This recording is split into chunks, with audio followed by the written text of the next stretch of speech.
나를 속여? 감히 대감을 능멸한단 말이냐? 이놈이 정년내 파멸을 예견했다면 네 아비와 함께 불덩이 속에서 그 대가를 치르야 할... 나를 속여? 화염에 휩싸인 대감집 사랑방. 서슬퍼런 칼날이 새살배기 보기에 목덜미를 스칠 듯 위태롭게 닿아 있습니다. 하지만 아이는 울기는커녕 타오르는 불길을 무심하게 바라보고 있었지요. 아비 팔봉이는 오열하며 말했습니다. 대감마님, 제발 아이만은 살려주십시오. 이 아이는 그저 하늘이 보여주는 것을 전했을 뿐입니다요. 바로 그 순간이었습니다. 그 방 안에 있던 모든 이들의 머릿속에 청아한 옥굿을 굴러가는 소리가 천둥처럼 울려 퍼졌습니다. 나리, 뒤를 돌아보세요. 당신이 후처 백성들의 꿈이 검은 이무기가 되어 당신이 목을 조르고 있습니다. 윤 판서가 소스라치게 놀라 뒷덜미를 움켜쥐는 찰나 번쩍하며 방 안을 내리쳤습니다. 벽면에 비친 보기의 그림자가 거대한 용의 형상으로 변해 윤 판서를 집어삼킬 듯 솟구쳐 올랐지요. 이 칠삭둥이 아이는 어떤 천기를 타고났기에 입 한 번 떼지 않고 세상을 호령하던 판서, 대감을 벌벌 떨게 만든 것일까요? 자, 이제 이 기묘한 이야기의 첫머리, 비바람이 몰아치던 용인 산골에 그 밤으로 시간을 돌려보겠습니다. 구독과 좋아요로 실버테레비를 응원해주세요. 때는 바야흐로 조선 중기, 인경궁의 기와지붕 위로 눅눅한 안개가 내려앉던 어느 서늘한 가을밤이었습니다. 경기도 용인 땅, 이름 없는 어느 깊은 산골짜기에 자리 잡은 다 쓰러져가는 초가삼간이 있었지요. 그곳에서는 지금 한 여인의 고통 섞인 신음소리가 문창사를 뚫고 밤 공기를 가르고 있었습니다. 아이고, 어머니. 배가 뒤틀려요. 방 안에서는 팔봉이의 아내 순녀가 땀범벅이 된 채 거친 숨을 몰아쉬고 있었습니다. 밖에서는 팔봉이가 안절부절 못하며 집신 바닥이 닳도록 마당을 뱅뱅 돌고 있었지요. 팔봉이의 거친 손마디는 바들바들 떨리고 있었습니다. 달이 다 차지 않은 칠삭둥이가 나올 모양이니 그 심정이 오죽했겠습니까? 바로 그때였습니다. 난데없이 멀쩡하던 하늘에서 마른 하늘의 날벼락이 우르릉 쾅 하고 떨어지더니 사방에서 수천 마리의 까마귀 떼가 날아와 초가집 지붕 위를 새카맣게 덮는 게 아니겠습니까? 까까 거리는 기괴한 울음소리가 산을 울리는데 그 소리가 마치 저승사자의 웃음소리 같아 팔봉이는 등골이 오싹해졌습니다. 바로 그 순간 방 안에서 응애 하는 힘찬 울음소리 대신 아주 기이하고 나지막한 소리가 들려왔습니다. 마치 옥구슬이 쟁반 위를 굴러가는 듯한 범상치 않은 울림이었지요. 팔봉이가 정신없이 방문을 열어젖혔습니다. 그런데 이게 웬일입니까?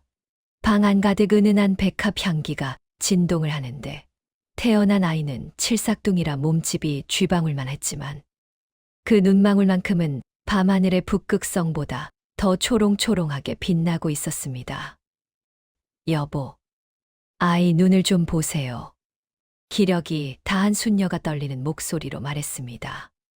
팔봉이가 조심스레 아이를 안아들었는데 앞불싸 갓 태어난 이 핏덩이가 아비의 얼굴을 빤히 쳐다보더니 입가에 묘한 미소를 짓는 게 아니겠습니까? 보통 아이라면 눈도 제대로 못 뜰 때인데 말입니다. 그런데 더 기막힌 일은 그 다음에 벌어졌습니다.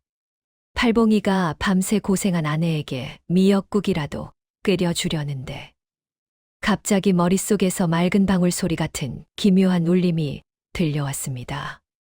아버지, 불 조심하세요. 팔봉이는 소스라치게 놀라 사방을 둘러보았습니다. 방 안에는 지친 아내뿐이었고 갓 태어난 아이는 입술을 굳게 다문 채 자신을 빤히 쳐다보고 있었지요. 팔봉이는 그저 자신이 너무 긴장해서 헛것을 들었거니 생각하며 서둘러 부엌으로 나갔습니다. 그런데 웬걸요, 아궁이에 불을 지피려던 찰나 마른 볏짚에 불꽃이 튀어오르더니 순식간에 기둥으로 불길이 옮겨 붙는 게 아니겠습니까? 아이고, 불이야. 진짜 불이 났네. 팔봉이가 혼비백산하여 물동이를 나르며 겨우 불을 껐습니다. 가슴을 쓸어내리며 방으로 돌아온 팔봉이는 소름이 돋는 것을 느꼈습니다. 아이 보기가 타버린 아비의 소매자락을 보며 마치 제 말이 맞지요? 라고 말하는 듯한 그윽한 눈빛을 보내고 있었기 때문이었지요. 이것은 시작에 불과했습니다. 마을 사람들은 이 칠삭둥이를 보고 요물이라 수군거렸지만 팔봉이는 직감했습니다. 이 아이가 남들이 보지 못하는 무언가를 보고 있다는 것을 말입니다. 그것은 바로 사람들의 잠든 영혼이 내뿜는 기운, 즉 꿈이었습니다. 그날 밤 팔봉이는 기이한 꿈을 꾸었습니다. 거대한 황금 호랑이가 나타나 보기에 머리를 쓰다듬더니 이내 검은 구름에 휩싸여 한양 쪽으로 사라지는 꿈이었지요. 팔봉이는 식은땀을 흘리며 깨어났습니다. 보가, 너 도대체 어떤 운명을 타고난 것이냐? 아이는 대답 대신 깊은 잠에 빠져 있었고 창밖에는 여전히 까마귀 한 마리가 지붕 끝에 앉아 한양 쪽을 응시하며 기괴하게 울어대고 있었습니다. 세월은 유수와 같다더니 어느덧 보기가 아장아장 걷기 시작한 새 살배기가 되었습니다. 칠삭둥이로 태어나 앞가림이나 제대로 할까 걱정이 많았건만 이 아이는 커갈수록 눈동자가 보석처럼 맑아지고 연기가 자르르 흐르는 게 아니겠습니까? 그런데 이복이라는 아이는 남들처럼 까꿍하며 재롱을 부리는 대신 마을 사람들을 만날 때마다 아주 기이하고도 영험한 소리를 들려주곤 했었습니다. 어느 화창한 장날의 일이었습니다. 옆집에 사는 개똥이 아범이 장터에 내다 팔 나무찜을 지고 마당을 나서는데 마침 툇마루에 앉아있던 보기가 고개를 갸우뚱하며 입을 열었습니다. 개똥이 아버지, 오늘 물가에 가지 마세요. 발가락에 피가 나요. 개똥이 아범은 그 소리를 듣고 껄껄 웃으며 대수롭지 않게 넘겼습니다. 허허, 요놈 보게 3살짜리 녀석이 농담도 아주 잘하는구나 하고 말입니다. 그런데 이게 웬일입니까? 그날 오후 개똥이 아범이 냇가를 건너다 미끄러운 이끼를 밟고 넘어진 바람에 바위에 발가락이 찢어지는 사고를 당하고 말았습니다. 피가 철철 흐르는 발을 싸매고 돌아온 개똥이 아범은 보기를 보고는 마치 신령님이라도 본 듯 눈이 휘둥그레졌지요. 이 소문은 발 없는 말이 되어 순식간에 온 용인 고을에 퍼져나갔습니다. 박나무꾼네 아들이 꿈귀신을 먹고 태어났다더라. 아니, 신선이 강림해서 미래를 내다본다니까 하며 저작거리가 들썩거렸습니다. 그러던 어느 날 마을 이장이었던 김영감이 헐떡이며 팔봉이네 집으로 달려왔습니다. 김영감은 며칠째 잠자리에서 식은땀을 흘리며 무시무시한 가위 눌림에 시달리고 있었던 모양입니다. 팔봉아, 제발 내 아들한테 내 꿈 좀 물어봐 다오. 매일 밤 시커먼 소가 우리 집 안방까지 들어와서 내 도포 자락을 물어뜯으니 이게 대체 무슨 변고란 말이냐? 팔봉이가 조심스레 자고 있던 보기를 깨웠습니다. 보기는 비몽사몽한 눈을 비비더니 김영감을 빤히 쳐다보았지요. 그러더니 고사리 같은 손으로 김영감의 가슴팍을 툭툭 치며 이렇게 말했습니다. 할아버지, 마당 구석, 큰 돌 밑에 할머니 가락지가 울고 있어요. 김영감은 반신반의하며 집으로 달려가 마당 구석에 처박혀 있던 해묵은 대돌을 들어 올렸습니다. 그랬더니 아뿔싸 3년 전 세상을 떠난 부인이 애지중지하다 잃어버렸던 은가락지가 그곳에 떡하니 박혀 있는 게 아니겠습니까? 김영감은 그 자리에 주저앉아 통곡을 했습니다. 부인이 노에서 꿈에 나타난 것이 아니라 소중한 유품을 잊지 말라고 알려준 것이었음을 깨달았던 것이지요. 이제 보기네 집 마당은 전국 각지에서 몰려든 사람들로 문전성시를 이루었습니다. 하지만 보기는 아무 꿈이나 풀어주지 않았습니다. 욕심에 눈이 멀어 남의 재물을 탐내는 자가 오면 아예 입을 꾹 닫아버리고 억울한 사연을 가진 백성이 오면 그들의 눈물을 닦아주는 해몽을 내놓곤 했었지요. 그러던 어느 날이었습니다. 마을 어귀에 호사스러운 비단 도포를 입고 번쩍이는 가마를 탄 사내들이 나타났습니다.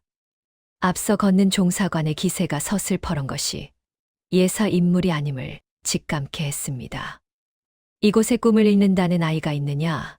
한양의 윤판서 대감께서 부르시니 당장 채비하라. 팔봉이는 가슴이 철렁 내려앉았습니다.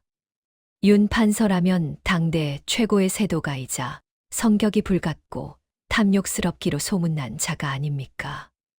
보기는 마당 한 구석에서 개미떼를 구경하다 말고 천천히 고개를 들어 가마 쪽을 바라보았습니다. 아무 말도 하지 않았지만 보기에 맑은 눈동자에는 이미 검은 파도가 일렁이고 있었지요. 아이는 아비의 옷자락을 꽉 쥐며 아주 작게 입조렸습니다. 아버지, 호랑이 굴로 들어가요. 용인고을의 평화롭던 공기가 순식간에 차갑게 식어버렸습니다. 번쩍이는 가마와 서슬퍼런 칼날을 찬 포졸들이 팔봉인의 오두막을 겹겹이 에워쌌으니 동네 사람들은 숨죽여 담벼락 뒤에서 지켜볼 뿐이었지요. 어이구, 나으리, 제발 우리 아이는 그냥 두십시오. 아직 젖비린내도 안 가신 아이입니다요. 팔봉이가 마당 바닥에 머리를 조아리며 손이 발이 되도록 빌었습니다. 하지만 가마 곁에 서 있던 집사놈은 눈 하나 깜짝 안 하고 채찍을 휘둘러 팔봉이의 어깨를 내리쳤습니다. 입 닥치거라. 대감마님의 명은 곧 하늘의 명이다. 이 아이의 재주가 참말이라면 대감께서 큰 상을 내리실 것이고 거짓이라면 내놈 부자의 목숨이 오늘로 끝일 게야. 결국 고기는 겁에 질린 팔봉이와 함께 덜컹거리는 가마 뒷칸에 실려 한양으로 압송되었습니다. 며칠을 달려 도착한 곳은 한양에서도 내로라 하는 세도가들이 모여 산다는 북촌이었습니다. 그 중에서도 대문이 소슬대문이요. 담벼락이 성벽만큼 높은 윤판서의 저택이었지요. 저택 안으로 들어서자 매캐한 향 냄새와 함께 무거운 침묵이 가득했습니다.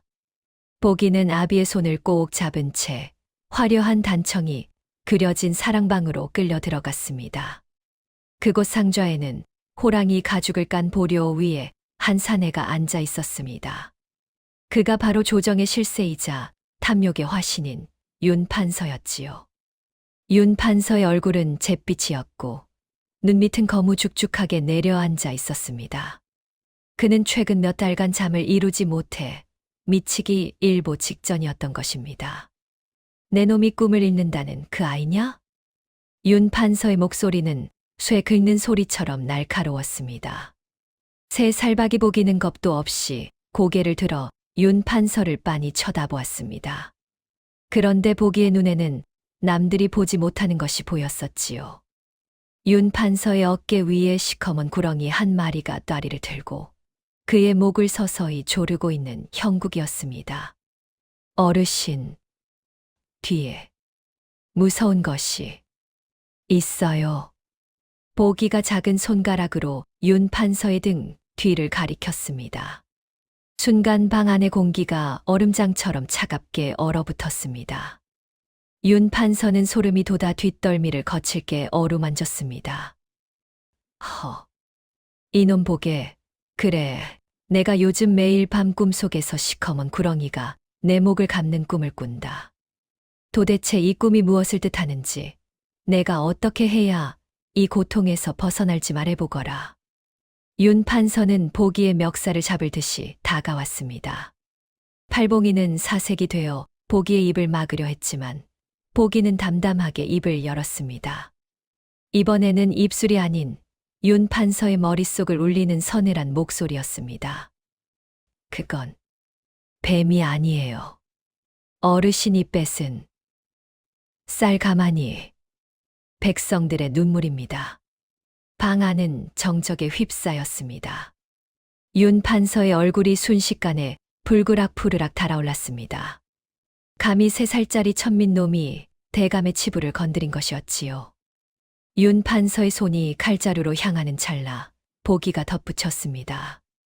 하지만 내일 새벽 남대문에 가면 살 길이 보여요.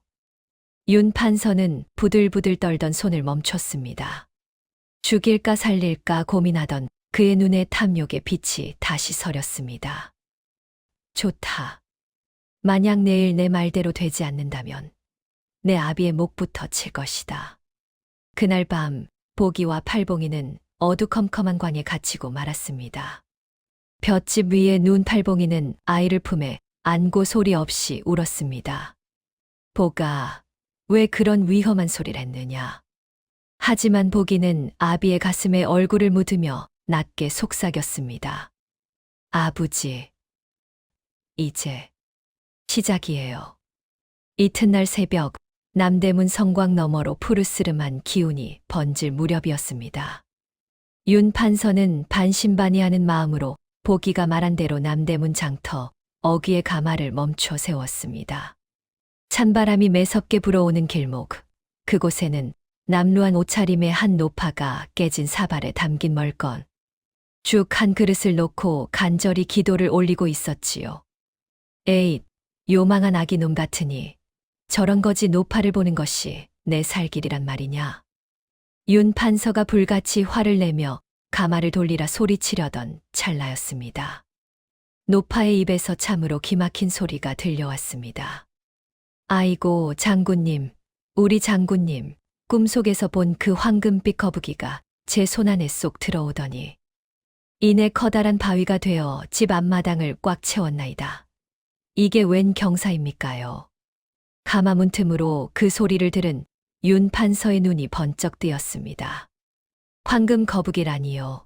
그것은 예부터 장수와 거대한 부를 상징하는 최고의 길몽이 아니었습니까? 윤 판서는 당장 가마에서 내려 노파에게 다가갔습니다. 이복의 할멈, 방금 말한 그 꿈. 내가 사겠네. 금전열량을 줄 테니 그 꿈을 나에게 팔게나. 노파는 얼떨결에 돈꾸러미를 받고 꿈을 팔았습니다. 그런데 참으로 기이한 일이 벌어졌습니다. 그날 오후 조정에서 급보가 날아왔는데 윤 판서가 그토록 탐내던 황해도의 거대한 금과 채굴권이 임금의 교지에 의해 윤 판서에게 하사된 것이었습니다. 꿈을 사자마자 복이 넝쿨째 굴러들어온 셈이었지요. 그때부터 윤 판서의 눈 뒤집히는 탐욕이 시작되었습니다.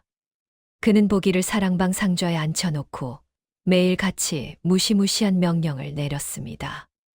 보가, 어서 찾아내거라. 이 한양 땅에서 가장 좋은 꿈을 꾼 자가 누구인지 내 신통력으로 알아내란 말이다. 이제 보기는 윤 판서의 꿈 상인이 되고 말았습니다. 보기가 지목한 백성이 있으면 윤 판서의 수하들이 달려가 협박과 회유로 그 꿈을 헐값에 강제로 사들였습니다. 어떤 이는 장차 정승이 될 태몽을 빼앗기고 미쳐버렸고, 어떤 이는 평생의 행운이 담긴 꿈을 강탈당해 가세가 기울기도 했었지요. 보기는 매일 밤 남몰래 울었습니다. 남의 행복을 훔쳐다 악인에게 바치는 자신의 처지가 너무도 괴로웠던 것이지요. 밥도 먹지 못하고 수척해진 아이의 곁에서 아비 팔봉이의 가슴은 그저 미어질 뿐이었습니다. 보가, 아버지가 미안하다. 이 아버지가 못나서 너를 이런 생지옥에 가두었구나. 하지만 보기는 멍하니 천장을 바라보며 이렇게 중얼거렸습니다. 아버지, 저 사람 배 속에 구렁이가 이제 10마리가 넘었어요. 곧 배가 터질 거예요. 그날 밤이었습니다. 윤 판서가 다시 보기를 불렀습니다. 이번에는 눈에 핏발이 선 채로 말입니다. 보가, 이번엔 예사 꿈이 아니다. 저기 서당 뒷방에 사는 가난한 선비놈이 어젯밤 용이 여의주를 물고 승천하는 꿈을 꿨다더구나. 그 꿈은 내 반드시 가져야겠다. 그런데 그놈이 절대로 팔지 않겠다고 버티는구나. 내가 가서 그 꿈을 뺏을 방법을 찾아내라. 그 선비는 평생 청렴하게 살아온 이선비라는 자였습니다. 만약 그 용꿈까지 윤 판서가 가져간다면 이 나라는 진정 어둠 속으로 잠길 판국이었지요. 보기는 이선비의 집으로 끌려가며 굳게 결심했습니다. 더 이상 이 악마 같은 짓을 계속할 수는 없다고 말입니다. 서당문 앞에 선보기는 무릎을 꿇고 앉아있는 이선비를 보았습니다. 그리고 그의 뒤에서 용 대신 시커먼 도끼날이 번쩍이는 환영을 보게 되었지요. 보기는 윤 판서의 하수인을 향해 단호하게 말했습니다. 그 꿈, 사면 안 돼요. 그건 용이 아니라 저승사자의 칼날입니다. 순간 윤 판서의 하수인이 보기의 뺨을 세차게 후려쳤습니다. 이 건방진 놈이 어디서 거짓부렁을 늘어놓느냐. 이놈이 어디서 감히 대감마님을 능멸하려 드느냐.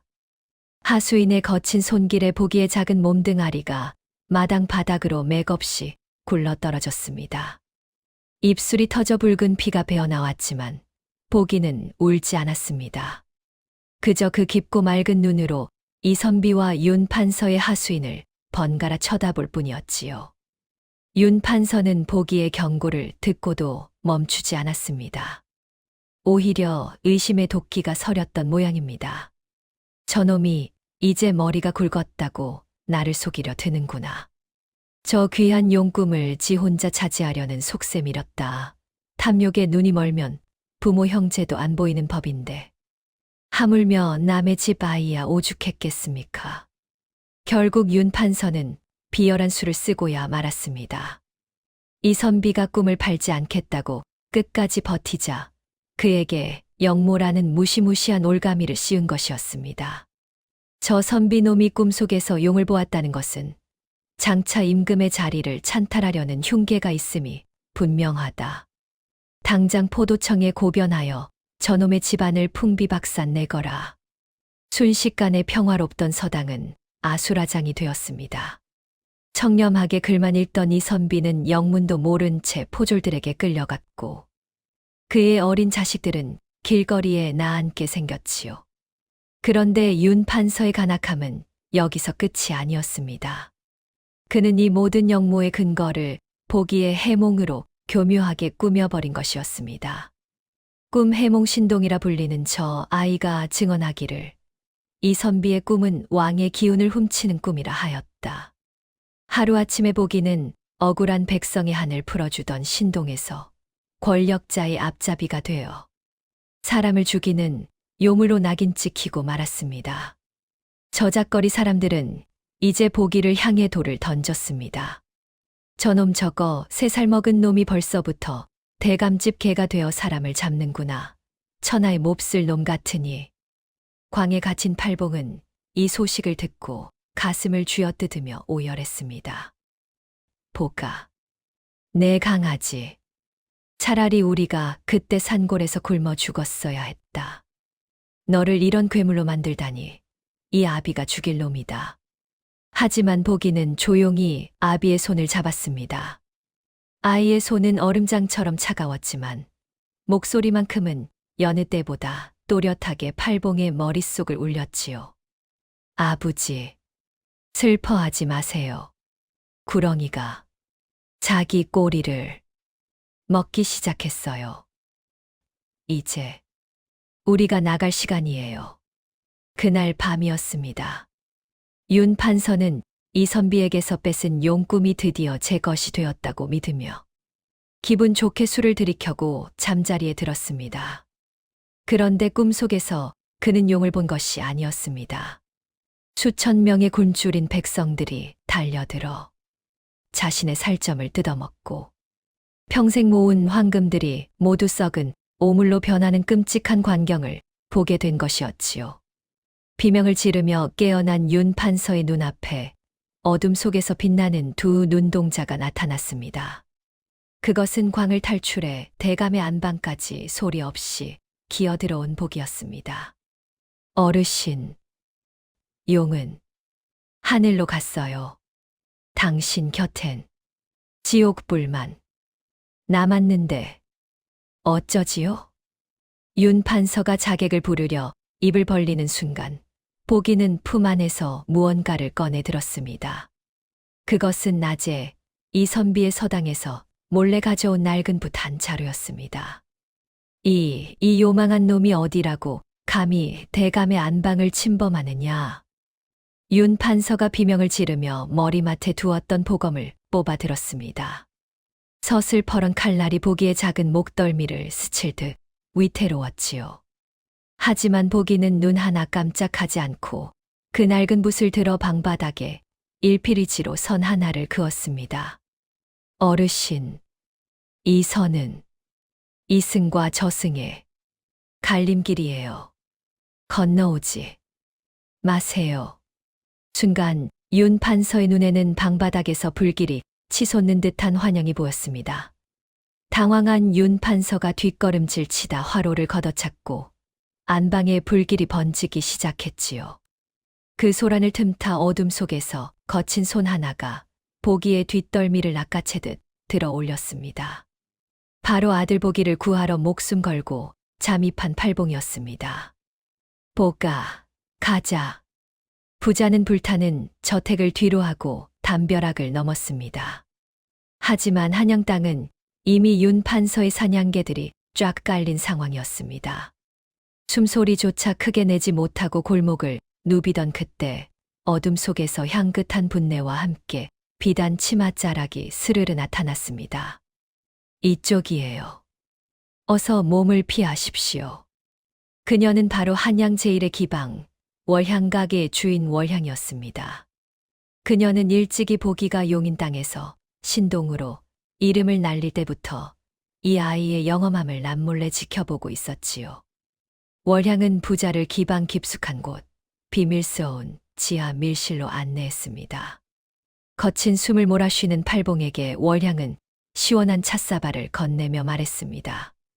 윤 판서 그 인간, 탐욕이 하늘을 찔러 결국 제 꾀에 제가 넘어갈 날이 멀지 않았습니다. 하지만 당분간은 이곳에 숨어 계셔야 해요. 저작거리엔 이미 보기 도령을 잡으려 거액의 현상금까지 걸렸으니까요. 보기는 월향의 무릎에 머리를 기대고 잠시 눈을 붙였습니다.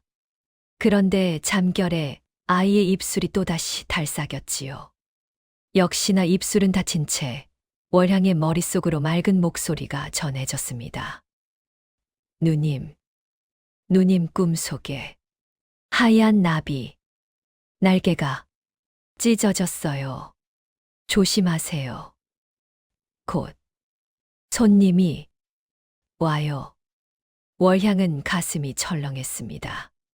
사실 그녀는 겉으로는 웃음을 팔고 있었지만 속으로는 억울하게 죽은 아비의 복수를 위해 윤 판서의 비리를 몰래 수집하고 있었던 것입니다.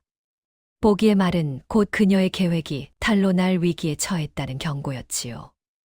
아니나 다를까 기방 밖에서 이리 오너라, 포도청에서 나왔다 하는 우렁찬 소리와 함께 군화 소리가 바닥을 울렸습니다. 윤 판서의 사냥개들이 기어코 이곳까지 냄새를 맡고 찾아온 것이었습니다.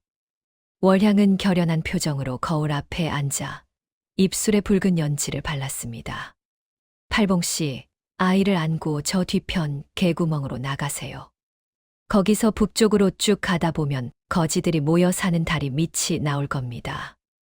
거긴 포졸들도 함부로 못 건드리는 곳이니 일단 그리로 피하세요.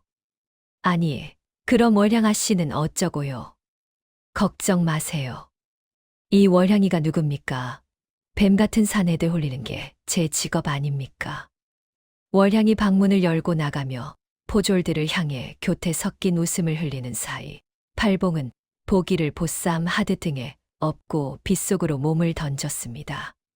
차가운 빗줄기가 뺨을 때리는데 보기가 팔봉의 귀에 대고 속삭였지요. 아버지, 다리 밑에 진짜 호랑이가 살고 있어요. 그 호랑이가 우리를 살려줄 거예요.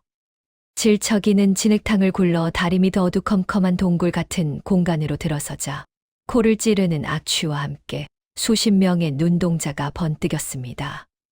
누더기를 걸친 거지들이 잣대를 지어 부자를 애워쌌지요. 어이, 웬 놈들이냐? 여긴 우리 개다리파 구역인 줄 모르느냐? 팔봉이 겁에 질려 보기를 꽉 껴안았습니다. 그때 저 안쪽 깊숙한 곳에서 거대한 덩치의 사내가 일어났습니다. 얼굴엔 깊은 칼자국이 있고 눈매가 매서운 것이 거지라기보다는 흡사 산속의 맹수 같았지요. 그가 바로 거지 왕초 장칼이었습니다. 그 아기 놈이 요새 소문난 그 신동이냐? 윤판서 놈의 개가 되었다더니 꼴이 말이 아니구나. 장칼이 보기의 턱을 거칠게 들어 올렸습니다. 팔봉이 비명을 지르며 말리려 했으나 보기가 먼저 입을 열었습니다. 호랑이 가죽을 쓰고 개밥을 먹고 있네요. 가슴에 품은 부러진 칼날이 너무 차가워요. 순간 장칼의 눈동자가 지진이라도 난 듯 크게 흔들렸습니다. 장칼은 사실 10년 전 윤판서의 모함으로 멸문지화를 당하고 홀로 살아남은 전직 내금이 종사관이었던 것입니다. 가슴 속엔 복수를 위해 부러진 어명검 조각을 품고 살았었지요. 내 놈이 그걸 얻지 않으냐? 보기는 대답 대신 장칼의 거친 손바닥 위에 작은 손가락으로 그림을 그렸습니다. 그것은 구름 위에 올라탄 용의 형상이었습니다. 어젯밤 꿈꾸셨지요? 용이 나타나 발톱을 빌려달라고 했잖아요. 그 용은 지금 궁궐에서 울고 있어요. 장칼은 그 자리에 무릎을 꿇었습니다. 사실 그는 간밤에 기이한 꿈을 꿨었지요. 눈먼 용 한 마리가 나타나 자기를 등에 태우고 궁궐 담장을 넘는 꿈이었습니다. 장칼은 직감했습니다. 이 아이야말로 윤판서를 무너뜨리고 나라를 바로잡을 하늘의 계시라는 것을 말입니다. 좋다. 내 오늘부터 너희 부자를 지키겠다. 내 목숨이 붙어 있는 한 포졸놈들이 이 다리 밑을 넘지 못할 것이다. 그때였습니다. 다리 위에서 수백 명의 횃불 소리가 들려왔습니다. 윤판서가 보낸 자객들과 포도청 병사들이 포위망을 좁혀온 것이었지요. 장칼은 부러진 칼날을 뽑아 들었습니다. 얘들아, 전직 군관의 명예를 걸고 오늘은 우리가 이 나라의 뿌리를 지킨다. 저 쓰레기 같은 놈들에게 거지들의 매운맛을 보여줘라. 거지들이 몽둥이와 돌멩이를 들고 일제히 소리를 지르며 다리 위로 치달았습니다. 아수라장이 된 전장 한가운데서 보기는 가만히 하늘을 올려다보았습니다. 빗줄기가 그치고 구름 사이로 희미한 달빛이 비치는데 보기의 눈에는 달무리가 마치 용의 여의주처럼 타오르고 있었지요. 아버지, 이제 호랑이가 용을 깨우러 가요. 철아, 저 거지 소굴에 숨어든 요물을 잡아오는 자에겐 평생 먹고 살 논밭을 내릴 것이다. 다리 위 윤판서의 가신이 소리치자 포졸들이 일제히 함성을 지르며 다리 아래 진흙탕으로 쏟아져 내려왔습니다. 하지만 그들이 간과한 것이 있었지요. 이 다리 밑은 해가 뜨나 달이 뜨나 거지들이 제 안방처럼 드나들던 미로 같은 곳이었습니다. 으악, 이게 뭐야? 맨 앞줄의 포졸들이 비명을 지르며 고꾸라졌습니다. 거지들이 미리 파놓은 구덩이와 오물로 가득한 함정에 빠진 것이었지요. 그 혼란을 틈타 장칼이 부러진 칼날을 휘두르며 번개처럼 나타났습니다. 내 비록 이름 없는 거지로 살았으나 오늘만큼은 조선의 군관이다. 탐관오리의 사냥개들아, 내 칼을 받아라.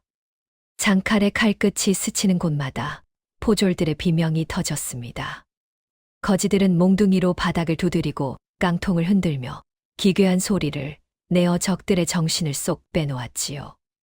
마치 귀신들이 곡하는 소리 같아 포졸들은 겁에 질려 뒷걸음질 치기 바빴습니다.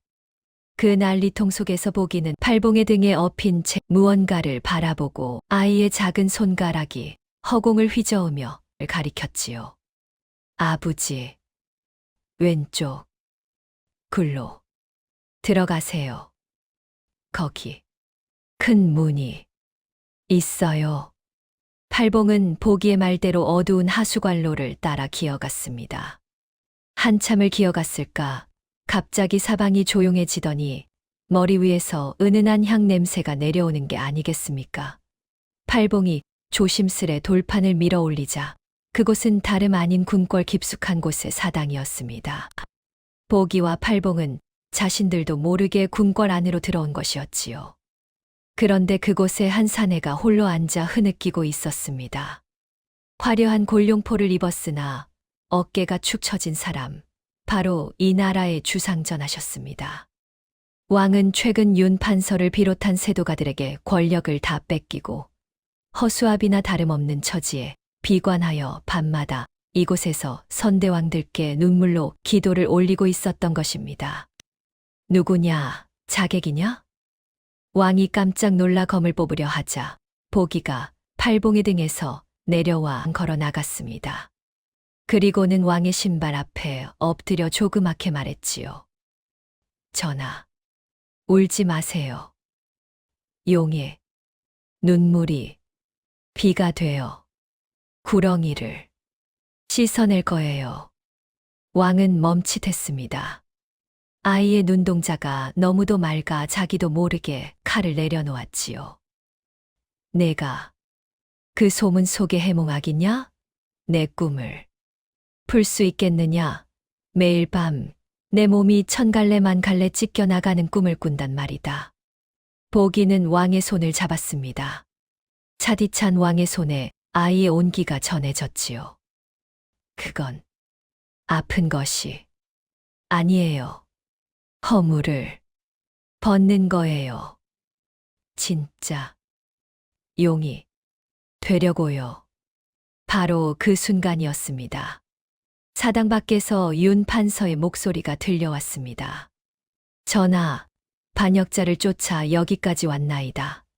당장 문을 여시옵소서. 윤 판서가 기어코 보기를 잡기 위해 금단의 구역인 궁궐 사당까지 군사를 몰고 들이닥친 것이었습니다. 쾅, 쾅, 쾅. 육중한 사당문이 윤 판서의 군사들이 휘두르는 도끼 아래 비명을 지르며 쪼개지기 시작했습니다. 왕의 얼굴은 삭풍에 떨리는 촛불처럼 파랗게 질려 있었지요. 아무리 세도가 당당하다 하나 감히 임금의 기도를 방해하며 어명을 기다리지도 않고 문을 부수다니 그것은 명백한 반역이나 다름없었습니다. 전하, 저 요망한 아기놈이 전하의 옥체를 해하려 숨어들었나이다. 소신이 직접 들어가 그놈의 목을 치고 전하를 구하겠나이다. 밖에서 외치는 윤 판서의 목소리에는 이미 왕에 대한 예우 따위는 찾아볼 수 없었습니다. 오직 자신의 치부를 알고 있는 보기를 죽여 입을 막으려는 살기만이 가득했었지요. 바로 그 순간이었습니다. 보기가 왕의 골룡포 자락을 꼭 쥐더니 왕의 귀에 대고 아주 낮고 서늘하게 속삭였습니다. 아니, 이번에도 왕의 영혼을 직접 울리는 깊은 소리였습니다. 전하, 지금 저 문을 여세요. 그리고 크게 웃으세요. 호랑이가 꼬리를 자를 시간입니다. 왕은 보기의 깊은 눈동자 속에서 무언가 형언할 수 없는 위험을 보았습니다. 왕은 떨리는 손으로 직접 빗장을 풀었지요. 문이 벌컥 열리자 칼을 뽑아든 윤 판서와 군사들이 들이닥치려다 그만 멈칫하고 말았습니다. 사당 한가운데 왕이 인자하게 웃으며 아이를 안고 당당히 서 있었기 때문이었습니다. 윤 판서, 때 맞춰 잘 왔소. 이 신통한 아이가 방금 내 꿈을 풀이해 주었는데 아주 기가 막힌 내용이라 그대에게도 들려주려 하오. 윤 판서는 당황하여 무릎을 꿇었습니다. 무슨 꿈이옵니까? 보기가 왕의 품에서 천천히 내려와 윤 판서 앞으로 걸어 나갔습니다. 아기의 그림자가 촛불에 비쳐 벽면에 커다란 용의 형상으로 일렁였지요. 어르신, 아까 용꿈 뺏으셨지요? 그 용이 지금 어르신 발밑에 있어요. 그런데 용이 배가 고프다네요. 윤 판서가 그게 무슨 해괴한 소리냐 며 소리치려던 찰나였습니다. 사당 밖에서 우렁찬 함성과 함께 수천 명의 횃불이 궁궐 마당을 가득 채웠습니다. 바로 거지 왕초 장칼이 이끄는 민초들과 월향이 포섭한 양심 있는 관리들, 그리고 이선비의 억울한 사연을 듣고 분개한 유생들이 궐문을 부수고 들이닥친 것이었습니다. 탐관오리 윤 판서를 처단하라. 백성의 꿈을 도둑질한 자를 잡아라. 궁궐 담장 위로 월향이 나타나 윤 판서가 그동안 저질렀던 비리 수천 가지가 적힌 장부를 공중에 뿌렸습니다. 흰 종이들이 마치 눈꽃처럼 휘날리며 윤 판서의 머리 위로 쏟아졌지요. 윤 판서, 내 놈이 훔친 것은 꿈이 아니라 백성들의 목숨이었다. 이제 내가 꾼 그 모든 악몽이 현실이 될 것이다. 왕의 목소리가 사자우처럼 사당을 울렸습니다. 윤 판서는 사색이 되어 도망치려 했으나 이미 그의 발밑에는 그가 꿈을 빼앗았던 수많은 백성의 억울한 환영이 달라붙어 그의 발목을 잡고 있는 듯 했습니다. 보기의 마지막 해몽대로 그는 제 욕심이 만든 감옥에 갇혀 한 걸음도 떼지 못하고 포졸들에게 끌려갔습니다. 전쟁 같던 소동이 잦아들고 동쪽 하늘에서 희끄무레한 새벽빛이 밝아오고 있었습니다. 보기는 지친 듯 팔봉의 품에 안겼지요. 왕은 그런 보기를 보며 눈물을 흘리며 물었습니다. 아이야, 이제 이 나라는 어찌 되겠느냐? 내 꿈은 정령 허물을 번든 꿈이었느냐? 보기는 힘겹게 눈을 떠 왕을 보며 미소 지었습니다. 비가 오고 나면 그 땅이 굳어요. 전하, 이제 진짜 잠을 자요. 그 말을 끝으로 보기는 깊은 잠에 빠져들었습니다. 마치 모든 신통력을 다 써버린 평범한 아기처럼 말입니다. 윤 판서가 끌려간 자리에 남은 것은 서늘하고도 맑은 새벽바람뿐이었습니다. 왕은 보기 부자에게 대궐의 별채를 내어주고 최고의 의원들을 붙여 극진히 보살피게 하였지요. 하지만 꼬박 사흘을 잠만 자던 보기가 드디어 눈을 떴을 때 아이의 눈에 머물던 그 기이하고도 영험한 광채는 온데간데 없이 사라져 있었습니다. 아버지, 배고파요. 밥 주세요. 보기가 내뱉은 첫마디는 예전처럼 누군가의 머릿속을 울리는 예언이 아니었습니다. 그저 3살 박이 아이다운 투정이었지요. 팔봉은 아이를 가슴에 꽉 껴안고 목 놓아 울었습니다. 이제 더 이상 남의 꿈을 보지도 무서운 미래를 내다보지도 않는 평범한 자식으로 돌아온 것이 어찌나 고맙고 다행이었겠습니까?